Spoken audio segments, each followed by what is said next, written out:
এই ছাত্র নাগরিক যদি চায় যে আমাদের মধ্য থেকে রাজনৈতিক পলিটিক্যাল অ্যাপ্রোচের মধ্য দিয়ে রাষ্ট্র পুনর্গঠন সম্ভব, পলিটিক্যাল অ্যাপ্রোচের মধ্য দিয়ে রাষ্ট্র সংস্কার করতে হবে, তাদের যদি দাবি থাকে সেক্ষেত্রে সেটি নিয়ে আমরা পরবর্তীতে ছাত্র নাগরিকের মতামতের ভিত্তিতে আমরা ইতিবাচক সিদ্ধান্ত নেব। দেখুন, আমাদের এই যে বৈষম্য বিরোধী ছাত্র আন্দোলনের যে ব্যানারটি রয়েছে, এই ব্যানারটির আন্ডারে যতগুলো কর্মসূচি পালন করা হয়েছে, সবগুলো কর্মসূচি কিন্তু ছাত্র নাগরিকের চাহিদার ভিত্তিতে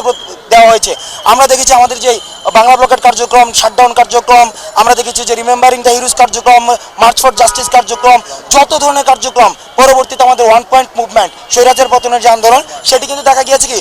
লং মার্চ যেটি ছিল 5ই অগাস্ট, এই লং মার্চ এগুলি কিন্তু ছাত্রদের, নাগরিকদের, সমাজের সব ক্লাসের মানুষের চাহিদার ভিত্তিতে কিন্তু দেওয়া হয়েছিল। অর্থাৎ সেই জায়গায় আমরা সমন্বয়ক যারা রয়েছি, আমরা সমন্বয়করা শুধুমাত্র সমন্বয় করেছি। আরেকটি জিনিস যদি আপনারা দেখেন, সেখানে আমাদেরকে যখন উঠিয়ে নিয়ে যায় তখন কিন্তু যাত্রাবাড়িতে, উত্তরাতে, বাংলাদেশের বিভিন্ন জায়গায় কিন্তু সমন্বয়ক ছাড়াও কিন্তু আন্দোলন হয়েছে। অর্থাৎ এই আন্দোলনের একটি গুরুত্বপূর্ণ বিষয় হচ্ছে সমন্বয়ক থাকছে কি থাকছে না সেটা মুখ্য না, মুখ্য হচ্ছে যদি নির্যাতন হয় সেখানে নির্যাতনের বিরুদ্ধে ছাত্র নাগরিক দাঁড়িয়ে যায়।